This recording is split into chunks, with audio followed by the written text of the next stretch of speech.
Hey everybody, it's JJ with the Joplin Regional Business Journal on our weekly venture. Today we're here with Joe Harding, Kitchen Supply Headquarters. We're going to go in and we're going to talk to the owners here.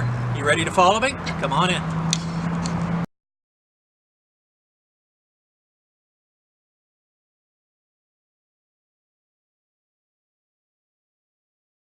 Hey everybody, it's JJ and I'm in the inside of Joe Harding with my good friend Anna, A-N-N-A, and she's the owner of Joe Harding. Her and her husband Matt, which actually I found out Matt's not the owner. He works for Anna, and I know that for a fact. He says that when he's over eating at JJ's.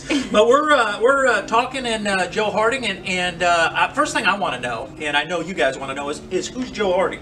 Joe's a longtime resident of Joplin. I've never met him. He was deceased before we bought the business. So I've heard a lot about him and read a lot about him from the history of Joplin, but I've never had the opportunity to meet him. But we bought the business from his son, Bob, about 4 years ago. And Bob still comes in and sees us, and we feel part of the family. Nice. Now, when I used to go to Joe Harding, and when I started JJ's, it was located like downtown in that area. Right, off the 7th and Wall. 7th and Wall. Did you Yes. guys move it here then? Yes. That Yes. was part of your decision? Yes. How come? It was an old building. We wanted to redo it. There was just some issues with the building, and we wanted a better presence for the residential folks. So we thought the mall was a good place to be. Yeah, and you do residential. A lot Yes, of people, we do. a lot of people don't really know that. They just associate it with commercial, myself Right. included. Before I got in here, and then I came in and thought, Right. wow, this is nice. You Yes, know, there's yes. a lot of stuff that you can just get in trouble with buying. You know, and you do that. How's business been, Anna? It's Tell been us. good since it took us about a year for folks to really realize that we were residential. So we put a big sign out front, open to the public, trying to get people in. But I think the location, again, being next to the mall, and we've got a great clientele. Lots of folks that watch cooking shows.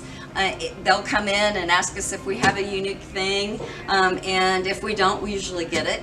We try to be different and carry things that other people aren't carrying in town. Nice. Something I know about Matt is he's out and about all the time, and Yes. and you're in it here all the time. You know, yes. Matt's out eating lunch. He likes to circulate with people that do business Right. with him. You know, Always does. which is fantastic idea. I believe in reciprocity myself, especially when you're an independent like us. You know? Right.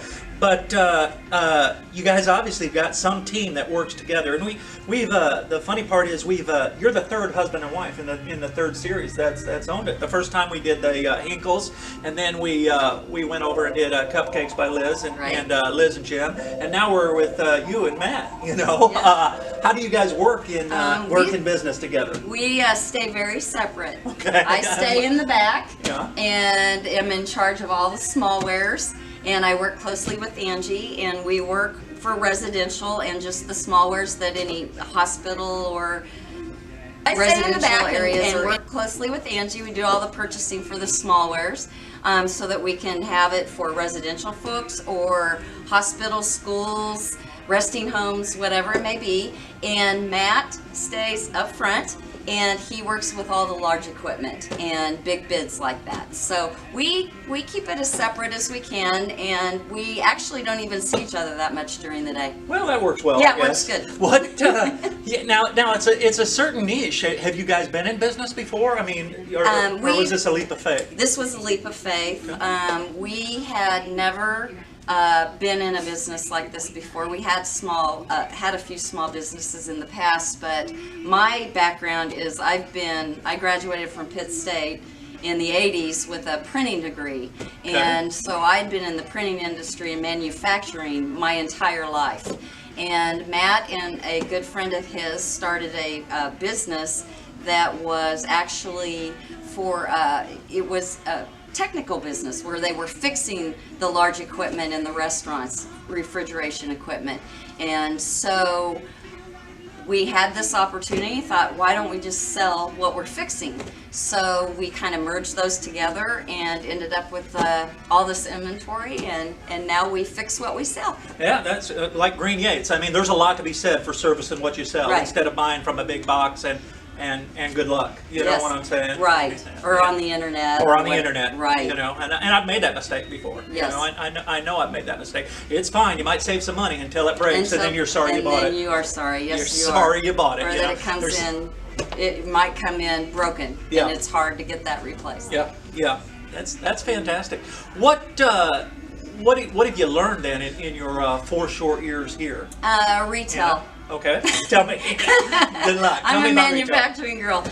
Retail, tough, tough business. It's you know, we do the best that we can in marketing and competitor prices, having, like I said earlier, different items than maybe even our competitors would have. I mean, we just try to be different and have different things to offer and selling them at what is a fair price. So retail's been, it was difficult to get to learn, but I think we're there. I think we got good prices and good quality stuff. Nice, and everybody wants to know. I mean, when they're invested in this area, they, you know, this is Joplin Regional Business Journal. They want to know businesses are going to be here. What's the future plan for Joe Harding? We are always looking at new opportunities. We currently lease and service ice machines. We have that leasing portion of it. We always are building our inventory. We're in disposables now. We don't actually stock them here, but those that are looking for to-go containers and that type of thing, we don't have the room here, but we can offer that now. So just as things come up and customers come in and give us ideas, we more than, I'd say 8 times out of 10, we're adding it. 8 times out of 10. You betcha. I've never had a problem. Joe Harding, JJ Spurlin at the Joplin Regional Business Journal.